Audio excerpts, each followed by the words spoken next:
Hello दोस्तों, स्वागत है आपका हमारे यूट्यूब चैनल एवरी टेक्निकल में।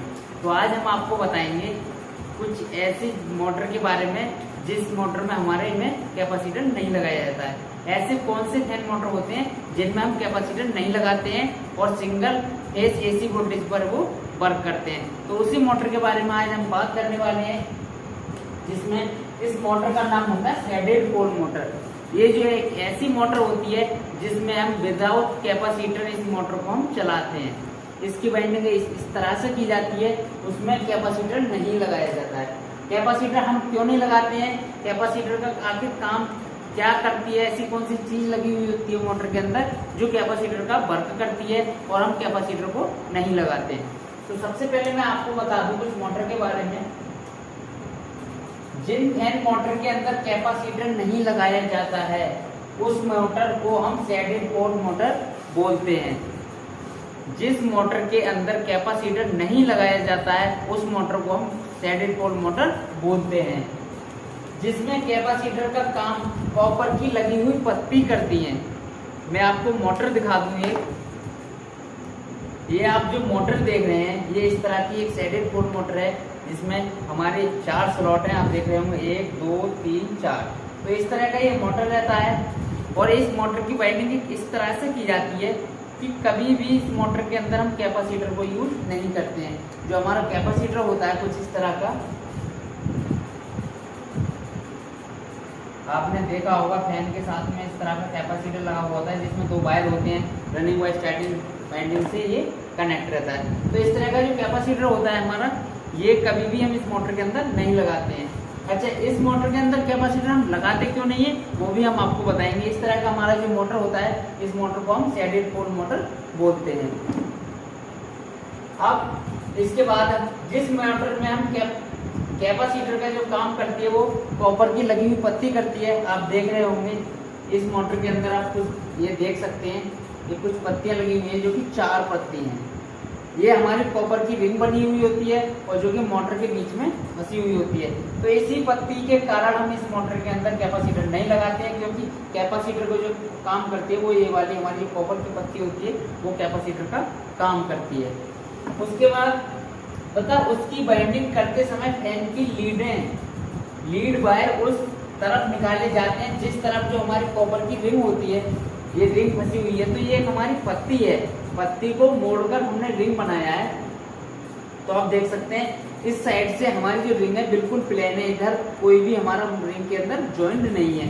पर आप इधर देखोगे तो इधर हमारी दोनों तरफ से जब जॉइंट मिलता है, हमारा कोई रिंग बनाएंगे हम, तो जब जॉइंट बनता है तो इस तरफ हमारा बेंड हुई है पत्ती, हमने बेंडिंग कर दिया है, ऐसे तो जोड़ दिया है। तो मोटर की लीड के वायर उस तरफ निकालते हैं जिस तरफ हमारे कॉपर की पत्ती के जोड़ होते हैं। तो इस तरफ हमारी जब मोटर को रिवाइंड करेंगे तो जो लीड वायर निकल के आएंगे वो उस तरफ निकल के आएंगे जिस तरफ हमारी कॉपर की जो पत्ती के जो जॉइंट लगे हुए हैं उस तरफ हम लीड को निकालते हैं। अगर इस तरफ अगर इधर लीड को ना निकाल के अगर हमने इधर को लीड निकाल दी तो हो सकता है कि हमारी मोटर वर्क तो करेगी, पर जिस तरफ को हम घुमाना चाहेंगे उधर उसको उस तरफ वो मोटर नहीं घूमेगी। हो सकता है कि क्लॉकवाइज हम घुमाना चाहें तो एंटी क्लॉकवाइज हमारी मोटर घूमेगी।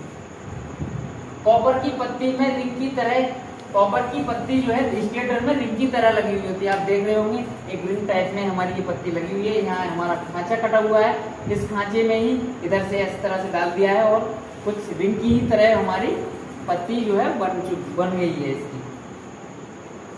उसके बाद हम बाइंडिंग की बात करते हैं। बाइंडिंग देख लेते हैं। इस मोटर में हम जो बाइंडिंग करते हैं उसमें सिर्फ एक ही बाइंडिंग काम करती है, जो कि हमारे फैन की रनिंग को रन कराती है।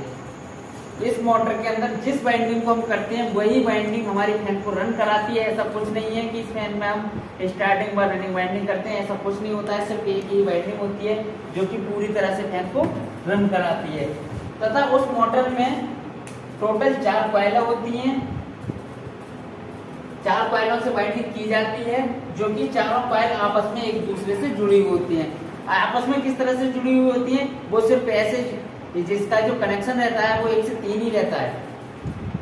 जब इसके अंदर हम कॉइल को डाल देंगे तो जब अगर हमारी 4 कॉइल इसके अंदर पड़ेंगी तो दोनों जो हमारी एक कॉइल होती है, एक आउटर निकल के आता है उसका, एक इनर निकल के आता है। वो तो आउटर से आउटर को जोड़ के और इनर से इनर को जोड़ के हमारे 2 इनर के वायर इसके अंदर से निकल आएंगे। तो वही हमारे मेन वायर इसके जो है मोटर के रहेंगे।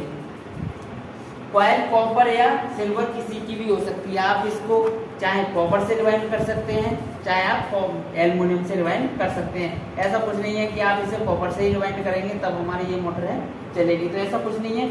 तो इस मोटर के बारे में सिर्फ इतना ही हमें बताना था कि ये इस मोटर को शेडेड पोल मोटर क्यों बोलते हैं।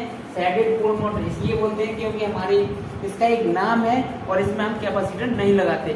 शेडेड पोल मोटर ही एक ऐसी मोटर होती है जिसके अंदर कैपेसिटर नहीं लगाया जाता है और सिंगल फेज एसी 200 वोल्ट पर ये वर्क करती है। अब इसकी हम अगले वीडियो में आपको बताएंगे कि बाइंडिंग किस तरह से की जाती है और कैसे कैसे हम इसके अंदर कॉइल डालेंगे, कितने हमें टर्न डालने हैं, कितने नंबर का इसके अंदर वायर यूज करेंगे।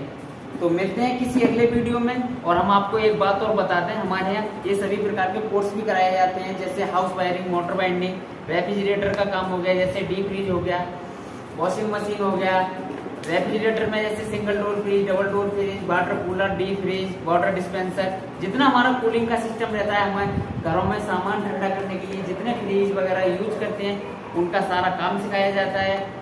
और किस तरह से हमारी फ्रिज में गैस चार्ज की जाती है, फ्रिज को किस तरह से रिपेयर किया जाता है। फिर उसके बाद वॉशिंग मशीन हो गया, आरओ हो गया, गीजर हो गया, तो इस तरह के सभी तरह के कोर्स भी कराए जाते हैं। अगर आपको करना हो तो हमने जो नंबर दे रखा है डिस्प्ले पर, इस नंबर पर आप संपर्क कर सकते हैं और जान सकते हैं कि किस कोर्स के, जैसे हम कोर्स कराते हैं उसकी इंफॉर्मेशन ले सकते हैं कि किस तरह से हमारे यहाँ कोर्स कराए जाते हैं। मिलते हैं किसी अगले वीडियो में, जब तक के लिए जय हिंद जय भारत।